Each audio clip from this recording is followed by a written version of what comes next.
എല്ലാവർക്കും നമസ്കാരം. ഞാൻ ഡോക്ടർ വിഷ്ണു സതീഷ്. ഇന്ന് ഫാർമസികളിൽ ഏറ്റവും കൂടുതൽ വിറ്റഴിക്കപ്പെടുന്ന ഒരു മരുന്നാണ് NSAID എന്ന വിഭാഗത്തിൽ പെടുന്ന ഒരു ഗ്രൂപ്പ് ഓഫ് മെഡിസിൻ. എന്തിനാണ് ഈ NSAID മരുന്നുകൾ ഉപയോഗിക്കുന്നത്? ഉദാഹരണത്തിന് ഈ ഡൈക്ലോഫിനാക്ക് അല്ലെങ്കിൽ ഇബുപ്രോഫൻ എന്നൊക്കെ പറയുന്ന മെഡിസിൻസാണ് ഈ NSAIDs. എന്തിനാണ് ഈ ഗ്രൂപ്പ് ഓഫ് മെഡിസിൻസ് യൂസ് ചെയ്യുന്നത്? ഇൻഫ്ലമേഷൻ കുറയ്ക്കാൻ, നമ്മുടെ ശരീരത്തിലുണ്ടാകുന്ന ഇൻഫ്ലമേഷൻ എന്ന് പറയുന്ന ഒരു പ്രക്രിയ കുറയ്ക്കാൻ വേണ്ടിയിട്ടാണ്. ഈ ഇൻഫ്ലമേഷൻ നമ്മുടെ ബോഡിയിലുണ്ടാകുന്ന ഒരുപാട് അസുഖങ്ങളുടെ മെയിൻ കാരണമാണ് ഈ ഇൻഫ്ലമേഷൻ എന്ന് പറയുന്നത്. ഒരു ഉദാഹരണത്തിന് ഇപ്പോൾ ഹൃദ്രോഗമുള്ളവർ, കാർഡിയോ വാസ്കുലർ ഡിസീസ് ഉള്ളവർ, രക്തക്കുഴലിലുണ്ടാകുന്ന ഇൻഫ്ലമേഷൻ കാരണമാണ് ഈ ബ്ലോക്കുകൾ ഉണ്ടാകുന്നത്. അതുപോലെ തന്നെ സന്ധിവാതം, ഓസ്റ്റിയോ ആർത്രൈറ്റിസ് എന്ന് പറയുന്ന ഒരു അസുഖം എടുത്തു നോക്കിക്കഴിഞ്ഞാൽ സന്ധികളിലുണ്ടാകുന്ന ഇൻഫ്ലമേഷനാണ് ഓസ്റ്റിയോ ആർത്രൈറ്റിസ്. അതുപോലെ തന്നെ ഓട്ടോ ഇമ്മ്യൂൺ ഡിസീസ്, ക്രോണിക് ഇൻഫ്ലമേഷനാണ് ഓട്ടോ ഇമ്മ്യൂൺ ഡിസീസ് ഉണ്ടാക്കുന്നത്. അപ്പോൾ ഈ ഇൻഫ്ലമേഷൻ എന്ന് പറയുന്നത് ശരിക്കും ഒരു ഡാമേജിങ് എഫക്റ്റാണ് നമ്മുടെ ബോഡിയിൽ ഉണ്ടാക്കുന്നത്. ഈ ഇൻഫ്ലമേഷൻ എന്തുകൊണ്ടാണ് നമ്മുടെ ശരീരത്തിൽ ട്രിഗർ ചെയ്യുന്നത്? നമ്മളിത് മെഡിസിൻ കഴിച്ചത് സപ്രസ് ചെയ്തുകൊണ്ട് മാത്രം കാര്യമില്ലല്ലോ. ഇത് എന്തുകൊണ്ട് ഈ ഇൻഫ്ലമേഷൻ ശരീരത്തിൽ ഉണ്ടാകുന്നു എന്ന കാരണമാണ് നമ്മൾ കണ്ടുപിടിക്കേണ്ടത്. അപ്പോൾ ഈ ശരീരത്തിൽ ഇൻഫ്ലമേഷൻ ഉണ്ടാക്കുന്ന ചില കാരണങ്ങളെ കുറിച്ചിട്ടാണ് ഇന്നത്തെ വീഡിയോയിൽ ഞാൻ എക്സ്പ്ലെയിൻ ചെയ്യാൻ പോകുന്നത്. ശരീരത്തിൽ ഇൻഫ്ലമേഷൻ ഉണ്ടാകുന്ന ഒരു മെയിൻ സൈറ്റാണ് നമ്മുടെ ഗട്ട്, അഥവാ നമ്മുടെ കുടൽ അല്ലെങ്കിൽ ദഹനത്തിലുണ്ടാകുന്ന പ്രശ്നങ്ങൾ.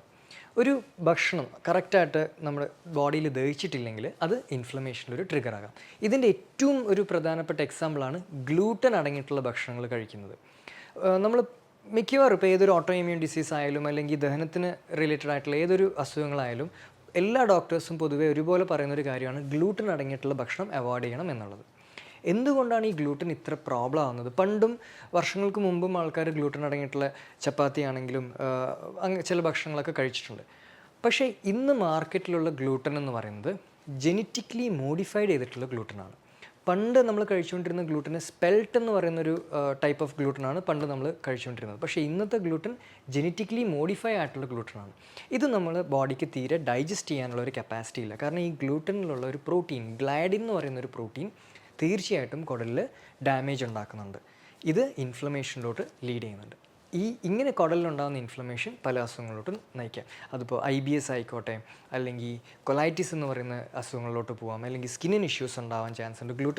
ഗ്ലൂട്ടന് സെൻസിറ്റിവിറ്റി ഉള്ളവർ അല്ലെങ്കിൽ ഗ്ലൂട്ടനോട് ഇൻടോളറൻസ് ഉള്ളവർക്ക് എല്ലാവർക്കും ഡ്രൈ സ്കിൻ പൊതുവേ ഒരു കോമൺ കംപ്ലൈൻറ്റ് ആയിട്ട് കാണുന്നുണ്ട്. ജോയിൻറ്റ് പെയിൻസ് ഉണ്ടാവാറുണ്ട്.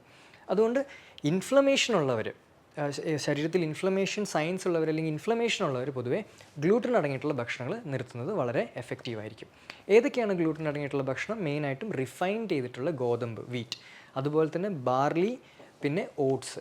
ഈ 3 ഭക്ഷണത്തിലും ഗ്ലൂട്ടൻ്റെ കണ്ടൻറ്റ് വളരെ കൂടുതലാണ്. പ്രത്യേകിച്ച് ഈ ജെനറ്റിക്കലി മോഡിഫൈഡ് ആയിട്ടുള്ള ഗ്ലൂട്ടൻ്റെ കണ്ടൻറ്റ് വളരെ കൂടുതലാണ്. അതുകൊണ്ട് തന്നെ ഇൻഫ്ലമേഷൻ ഉള്ളവർ ഈ പറഞ്ഞിട്ടുള്ള ഗ്ലൂട്ടൻ റിച്ച് ആയിട്ടുള്ള ഭക്ഷണങ്ങൾ അവോയ്ഡ് ചെയ്യുന്നത് ഇൻഫ്ലമേഷൻ കുറയ്ക്കാൻ സഹായിക്കും. ഇൻഫ്ലമേഷൻ ഉണ്ടാക്കുന്ന അടുത്തൊരു ഫുഡ് സോഴ്സാണ് വെജിറ്റബിൾ ഓയിൽ, പ്രത്യേകിച്ച് റിഫൈൻഡ് ആയിട്ടുള്ള വെജിറ്റബിൾ ഓയിൽ. റിഫൈൻഡ് ആയിട്ടുള്ള വെജിറ്റബിൾ ഓയിലിൽ omega-6 എന്ന് പറയുന്ന ഒരു ഫാറ്റ്, ഒരു കൊഴുപ്പ് അടങ്ങിയിട്ടുണ്ട്. അതിൻ്റെ അംശം വളരെ കൂടുതലാണ് വെജിറ്റബിൾസ് ഓയിൽസിൽ. നമ്മുടെ ശരീരത്തിൽ omega-6 കണ്ടൻറ്റ് വേണം, പക്ഷേ നമുക്ക് വളരെ മൈന്യൂട്ടായിട്ടുള്ള ഡോസിൽ മാത്രമേ നമുക്ക് omega-6 ആവശ്യമുള്ളൂ. പക്ഷേ വെജിറ്റബിൾ ഓയിൽസിലൊക്കെ omega-6 വളരെ ഹൈ തോതിലാണ് കണ്ടുവരുന്നത്. അതുകൊണ്ട് തന്നെ വെജിറ്റബിൾ ഓയിലിൽ കുക്ക് ചെയ്യുന്നത് omega-6 അളവ് നമ്മുടെ ശരീരത്തിൽ കൂട്ടും. omega-6 കൂട്ടുന്നത് ഇൻഫ്ലമേഷനിലോട്ട് ലീഡ് ചെയ്യും. ഈ പല ഇൻഫ്ലമേറ്ററി മാർക്കേഴ്സും omega-3 omega-6 റേഷ്യോ വെച്ചിട്ട് ഇൻഫ്ലമേഷൻ്റെ ഒരു സ്റ്റാറ്റസ് നമ്മൾ ഡയഗ്നോസ് ചെയ്യാറുണ്ട്. അപ്പോൾ ഈ omega-6 കൂടുതലായിട്ട് കഴിക്കുന്നത് ഇൻഫ്ലമേഷൻ്റെ ഒരു മെയിനായിട്ടുള്ള ഒരു ഒറിജിനാണ്, പ്രത്യേകിച്ച് വെജിറ്റബിൾ ഓയിൽ. അതുകൊണ്ട് തന്നെ വെജിറ്റബിൾ ഓയിൽസ് കംപ്ലീറ്റ് ആയിട്ട് സ്റ്റോപ്പ് ചെയ്യണം ഇൻഫ്ലമേഷൻ കുറയ്ക്കാൻ.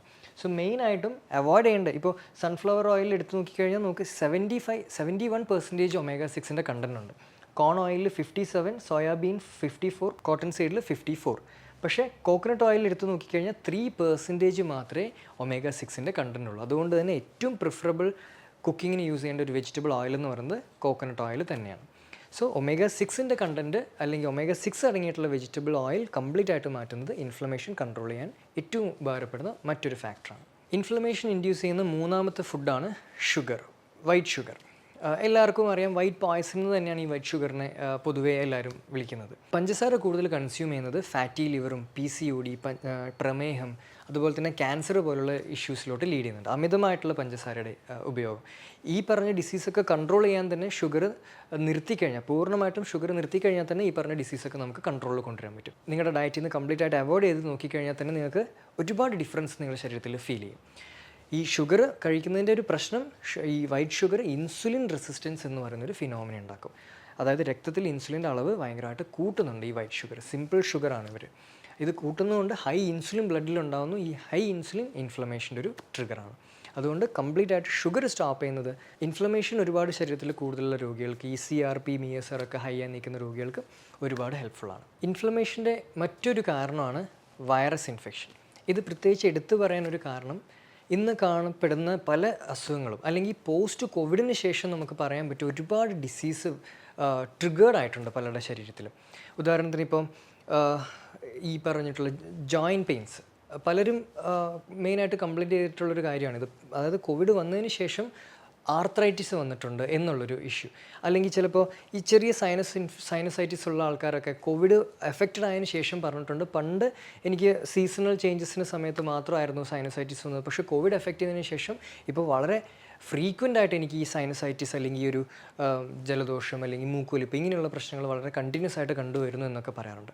അതായത് ഈ കോവിഡ് വൈറസ് നമ്മുടെ ശരീരത്തിൽ ഒരുപാട് ഡാമേജ് ഉണ്ടാക്കിയിട്ടുണ്ട്. അതുകൊണ്ട് തന്നെ പോസ്റ്റ് കോവിഡ് ആയിട്ട് ഒരുപാട് ഡിസീസ് ആൾക്കാരുടെ ബോഡിയിൽ ട്രിഗേർഡ് ആയിട്ടുണ്ട്. സോ ഈ ഒരു വൈറസിനെ കൺട്രോൾ ചെയ്യുന്നത്, ഒരു കാര്യം ഇവിടെ മെയിനായിട്ട് ശ്രദ്ധിക്കേണ്ടത്, ന്യൂട്രീഷൻ ഡെഫിഷ്യൻസി ഉള്ള ആൾക്കാർക്കായിരുന്നു കൂടുതലായിട്ടും ഈ കോവിഡ് ഭയങ്കര വേഴ്സ്റ്റ് ആയിട്ട് എഫക്റ്റ് ചെയ്തത്. ഉദാഹരണത്തിന് ഇപ്പോൾ വൈറ്റമിൻ ഡി ഡെഫിഷ്യൻസി ഉള്ള ആൾക്കാർ, അതുപോലെ തന്നെ ഈ സിങ്ക്, സെലീനിയം ഇതൊക്കെ ശരീരത്തിൽ വളരെയധികം കുറഞ്ഞിട്ടുള്ള ആൾക്കാർക്കായിരിക്കും ഇത് കൂടുതലായിട്ട് എഫക്റ്റ് ചെയ്തത്. എന്തുകൊണ്ടാണെന്ന് വെച്ച് കഴിഞ്ഞാൽ ഈ ഡിയുടെ ലെവൽസും അല്ലെങ്കിൽ സിങ്കിൻ്റെയും സെലീനിയത്തിൻ്റെ ഒക്കെ ലെവൽസ് ശരീരത്തിൽ ആവശ്യത്തിനുണ്ടെങ്കിൽ നമ്മുടെ ബോഡിക്ക് തന്നെ ഈ വൈറസിനെ നാച്ചുറലി ഡിഫെൻഡ് ചെയ്യാൻ പറ്റുന്നൊരു കപ്പാസിറ്റി കിട്ടും. പക്ഷേ ഈ ന്യൂട്രീഷൻ ഡെഫിഷ്യൻസി ഉണ്ടാകുന്ന സമയത്ത് നമ്മുടെ ബോഡി ഇമ്മ്യൂണിറ്റിയും വളരെ വീക്കാവുന്നു. പെട്ടെന്ന് തന്നെ വൈറസ് ഇൻഫെക്ഷനോ അല്ലെങ്കിൽ ബാക്ടീരിയൽ ഇൻഫെക്ഷനോ ഒക്കെ നമുക്ക് വരാനുള്ളൊരു സാധ്യത ശരീരത്തിൽ വളരെയധികമായിട്ട് കൂടും. സോ ഈ ഒരു ക്രോണിക് വൈറൽ ലോഡ്, നമ്മുടെ ശരീരത്തിലുള്ളൊരു ക്രോണിക് വൈറൽ ലോഡ്, അതുപോലെ തന്നെ ഒരു ക്രോണിക് അൺട്രീറ്റഡ് ആയിട്ടുള്ള ഏതൊരു ഇൻഫെക്ഷനും നമ്മുടെ ശരീരത്തിൽ ഇൻഫ്ലമേഷൻ ഇൻഡ്യൂസ് ചെയ്യുന്ന ഒരു കാര്യമാണ്. സോ ഇൻഫെക്ഷൻസ് ആണ് മറ്റൊരു പ്രധാനപ്പെട്ടൊരു കാരണം ഇൻഫ്ലമേഷൻ ഉണ്ടാക്കാൻ. സോ ഈ ഇൻഫെക്ഷൻസിനെ കൺട്രോൾ ചെയ്യുക അല്ലെങ്കിൽ നമ്മുടെ ബോഡിയുടെ ഇമ്മ്യൂണിറ്റി കൂട്ടുക എന്നുള്ളത് ഇൻഫ്ലമേഷൻ കുറയ്ക്കാൻ വളരെ വളരെ ഹെൽപ്ഫുള്ളാണ്. ശരീരത്തിൽ ഇൻഫ്ലമേഷൻ ഉണ്ടാക്കുന്ന മറ്റൊരു റീസൺ, അഞ്ചാമത്തെ റീസൺ എന്ന് പറയുന്നത് സ്ട്രെസ്, മാനസിക സമ്മർദ്ദം. ഈ സ്ട്രെസ് എന്ന് പറയുന്ന ഈ ഒരു പ്രോബ്ലം നമുക്കൊരിക്കലും അവോയ്ഡ് ചെയ്യാൻ പറ്റില്ല. ഈ ക്രോണിക് സ്ട്രെസ്സ് അല്ലെങ്കിൽ ഈ ക്രോണിക് സ്ട്രെസ്സ് കാരണം ശരീരത്തിൽ സ്ട്രെസ് ഹോർമോൺസ് കൂടിക്കഴിഞ്ഞാൽ, കോർട്ടിസോൾ എന്ന് പറയുന്ന സ്ട്രെസ് ഹോർമോൺ കൂടിക്കഴിഞ്ഞാൽ ഇത് ശരീരത്തിൽ ഇൻഫ്ലമേഷൻ ഉണ്ടാക്കും.